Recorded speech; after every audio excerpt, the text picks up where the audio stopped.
Plastic നമ്മുടെ ജീവിതത്തിൽ ഒഴിച്ചുകൂടാനാവാത്ത വസ്തുവായി മാറിയിരിക്കുന്നു.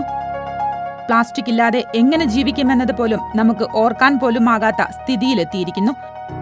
എന്നാൽ പ്ലാസ്റ്റിക് ഇല്ലാതെ ജീവിച്ചുപോയ തലമുറകൾ നമുക്ക് മുന്നിലുണ്ട്. പ്ലാസ്റ്റിക് എത്രത്തോളം നമ്മുടെ പരിസ്ഥിതിയെ അല്ലെങ്കിൽ ആവാസ വ്യവസ്ഥയെ ബാധിക്കുന്നുണ്ടെന്ന് നമ്മൾ ചിന്തിച്ചിട്ടുണ്ടോ?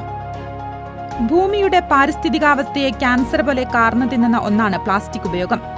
പ്ലാസ്റ്റിക് പരിസ്ഥിതിക്ക് ആപത്താണെന്നും അവ പൂർണ്ണമായും നിരോധിക്കണമെന്നുമുള്ള ആവശ്യത്തിന് ദശാബ്ദങ്ങളുടെ പഴക്കമുണ്ട്.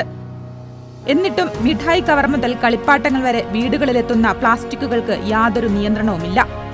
ഇന്ന് ലോക പ്ലാസ്റ്റിക് ബാഗ് വിരുദ്ധ ദിനം. നിയന്ത്രണങ്ങളൊന്നുമില്ലാതെ ഇന്നും പ്ലാസ്റ്റിക് കവറുകൾ വിപണിയിലേക്കും വിപണിയിൽ നിന്ന് ആവശ്യക്കാരിലേക്കും നിർബാധം ഒഴുകുകയാണ്. അമിതമായ പ്ലാസ്റ്റിക് ഉപയോഗം പരിസ്ഥിതിയെ മലിനപ്പെടുത്തുകയും കാലാവസ്ഥയിൽ ഗുരുതരമായ പ്രത്യാഘാതങ്ങൾ ഉണ്ടാക്കുകയും ചെയ്യുമെന്ന് നിരവധി പഠനങ്ങൾ കണക്കുകൾ ചൂണ്ടിക്കാട്ടി വ്യക്തമാക്കുന്നുണ്ട്.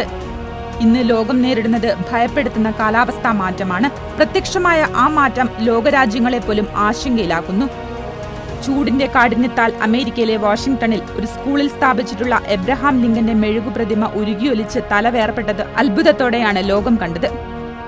അരമണിക്കൂർ നീണ്ടുനിന്ന ഒറ്റമഴയിൽ നഗരങ്ങൾ വെള്ളത്തിലാകുന്നതും ജീവിതം തന്നെ താൽക്കാലികമായി നിശ്ചലമാകുന്നതും കേട്ടുകേൾവി മാത്രമായിരുന്ന മലയാളികൾ പോലും ഇന്ന് നേരിട്ട് അനുഭവിക്കുകയാണ്. പരിസ്ഥിതിയോട് മനുഷ്യൻ കാണിക്കുന്ന തികഞ്ഞ അവജ്ഞയും ധിക്കാരവുമാണ് ഭൂമിയുടെ ഈ കാലാവസ്ഥാ മാറ്റത്തിന്റെ പ്രധാന കാരണം. ബദൽ സംവിധാനത്തിന്റെ കാര്യമായ അഭാവമാണ് വീണ്ടും വീണ്ടും പ്ലാസ്റ്റിക് ബാഗുകൾ ഉപയോഗിക്കുന്നതിന് കാരണമാകുന്നത്. ഈ ലോക പ്ലാസ്റ്റിക് ബാഗ് വിരുദ്ധ ദിനത്തിലെങ്കിലും ഓരോ വ്യക്തിക്കും സ്വയം ഉറച്ച തീരുമാനങ്ങൾ എടുക്കാം. ഭാവി തലമുറയ്ക്ക് വേണ്ടി, സ്വന്തം കുഞ്ഞുങ്ങൾ ശുദ്ധവായു ശ്വസിക്കാൻ വേണ്ടി. ഇനി പ്ലാസ്റ്റിക് ബാഗിന് പകരം പേപ്പർ ബാഗുകൾ നമ്മുടെ അടുക്കളകളിൽ നിറയട്ടെ. സാധനങ്ങൾ വാങ്ങാൻ പോകുമ്പോൾ ഒരു കൊച്ചു തുണിസഞ്ചി കയ്യിൽ കരുതിയാൽ മതി. മീനും മാംസവും വാങ്ങാൻ സ്റ്റീൽ പാത്രങ്ങൾ വാഹനത്തിൽ സൂക്ഷിച്ചാൽ കയ്യിലെത്തുന്ന പ്ലാസ്റ്റിക് ബാഗുകളുടെ എണ്ണം കുറയ്ക്കാം. ഒരു അടുക്കളയെങ്കിലും പ്ലാസ്റ്റിക് മുക്തമായാൽ ഭൂമിക്ക് അത്രയും ആയുസ് നീട്ടിക്കിട്ടട്ടെ.